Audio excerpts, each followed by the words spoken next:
Orange economy. India's animation, visual effects, gaming and comics sector, AVGC sector, is a growing industry. नमस्ते दोस्तों, 1 फरवरी 2026 को वित्त मंत्री निर्मला सीतारमण जी ने अपना 9वां बजट पेश कर दिया है। ऊपर से देखने पर लगता है कि सब कुछ नॉर्मल है, लेकिन जब आप बजट की बारीकियों में जाते हैं तो पता लगता है कि सरकार ने इस बार रेट नहीं बल्कि पूरा गेम ही बदल दिया है। आज हम इस बजट का वो सच आपको बताएंगे जो टीवी न्यूज वाले आपको हेडलाइंस में नहीं बता रहे हैं। क्या 60 साल पुराना टैक्स कानून बदलने से आपका कोई फायदा होगा या नुकसान होगा? और सबसे बड़ी बात यह है, जो शेयर बाजार वाले हैं उनके लिए वो कौन सी खबर है जिसे सुन करके बड़े बड़े इन्वेस्टर्स के भी पसीने छूटे हुए हैं। टैक्स स्लैब में कोई बदलाव नहीं हुआ है। जी हां, सुनकर झटका लगाना, लेकिन रुकिए, सरकार ने जो न्यू टैक्स एक्ट 2025 अनाउंस किया है वो स्लैब बदलने से भी बड़ी चीज है। 1961 का पुराना पेचीदा कानून अब कचरे के डिब्बे में जा रहा है। सरकार का दावा है कि नया एक्ट इतना सिंपल होगा कि आपको सीए की भी जरूरत नहीं पड़ेगी, लिटिगेशन कम होंगे और रिफंड्स तेजी से आएंगे। साथ ही विदेशों से गैजेट्स और कपड़े मंगवाना सस्ता हो जाएगा, क्योंकि कस्टम ड्यूटी 20% से घटा करके 10% कर दी गई है। तो चलिए, टैक्स में सरलता मिली और सामान सस्ता हुआ, लेकिन पैसा बचाने से ज्यादा जरूरी है पैसा कमाना, और यहीं पर इस बजट का सबसे बड़ा मास्टर स्ट्रोक छिपा हुआ है। अगर आप स्टूडेंट हैं या इंटरनेट पर रील बनाते हैं तो अगली खबर आपकी जिंदगी बदल सकती है। आखिर क्या है ये ऑरेंज इकोनॉमी? देखिए, जी हां, आपने बिल्कुल सही सुना, ऑरेंज इकोनॉमी। ये शब्द रट लीजिए। सरकार ने पहली बार माना है कि कंटेंट क्रिएशन सिर्फ टाइम पास नहीं बल्कि एक करियर है। जी हां, बजट में कंटेंट क्रिएटर्स लैब और डिजिटल नॉलेज ग्राइड बनाने की बात कही गई है।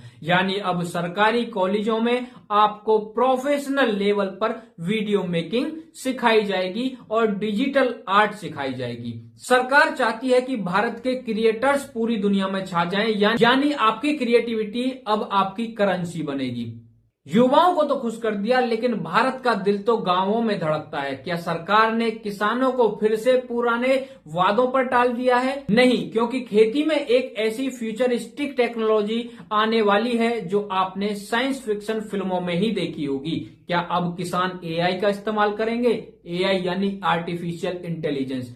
जी हां, आप बिल्कुल सही सुन रहे हैं। आइए देखते हैं। बिल्कुल, सरकार ला रही है भारत विस्तार, एक ऐसा डिजिटल प्लेटफॉर्म जहां एआई किसानों को बताएगा कब फसल काटनी है और कब फसल बेचनी है। इसके अलावा इंफ्रास्ट्रक्चर पर 12.2 लाख करोड़ का खर्च और 7 नए हाई स्पीड रेल कॉरिडोर। ये सब सुनने में तो बहुत अच्छा लगता है, लेकिन देश की रफ्तार बहुत ज्यादा इससे बढ़ जाएगी। सामान जल्दी पहुंचेगा और नौकरियां भी निकलेंगी।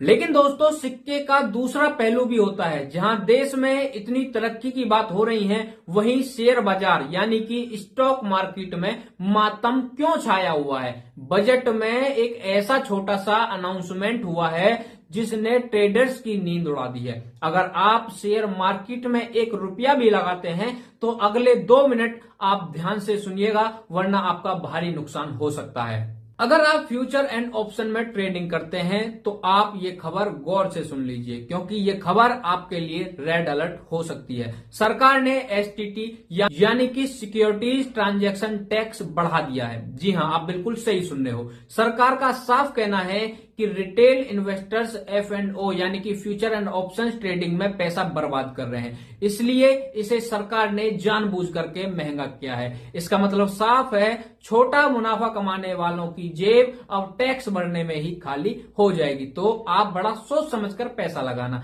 इन्वेस्टर्स के लिए ये एक कड़वी गोली बिल्कुल अभी हमें लग रहा है साबित हुई है। तो कुल मिलाकर के देखा जाए, टैक्स में सरलता ही है, क्रिएटर्स को पावर मिली है, इंफ्रास्ट्रक्चर को रफ्तार मिली है, लेकिन ट्रेडर को सिर्फ और सिर्फ मार मिली है। अब सवाल उठता है, क्या ये बजट पास है या फेल है? और सच में इससे महंगाई कम होगी? मेरा फाइनल ओपिनियन आपको जरूर सुनना चाहिए, क्योंकि यह सीधा आपकी मंथली सेविंग से जुड़ा है। दोस्तों, सच बात तो यह है कि यह बजट लुभावना नहीं बल्कि प्रैक्टिकल है। सरकार ने मुफ्त की रेवड़ियां नहीं बांटी हैं, सरकार ने आपको कमाने के नए रास्ते दिए हैं। जैसे ऑरेंज इकोनॉमी से आप जो है अपने कॉलेज लाइफ में ही कंटेंट क्रिएशन, एनिमेशन सीख सकते हो। मिडिल क्लास को अभी भी थोड़ी सी मायूसी है क्योंकि महंगाई के हिसाब से टैक्स लिमिट नहीं बढ़ी है, लेकिन न्यू टैक्स एक्ट से भविष्य में चीजें सुधरने की उम्मीद जरूर है। अब फैसला आपके हाथ में है। क्या आप सरकार की इस लॉन्ग टर्म सोच से सहमत हैं या आपको लगता है कि मिडिल क्लास को इग्नोर किया गया है? तो चलिए दोस्तों, मिलते हैं एक और ऐसी ही इंफॉर्मेटिव वीडियो के साथ में।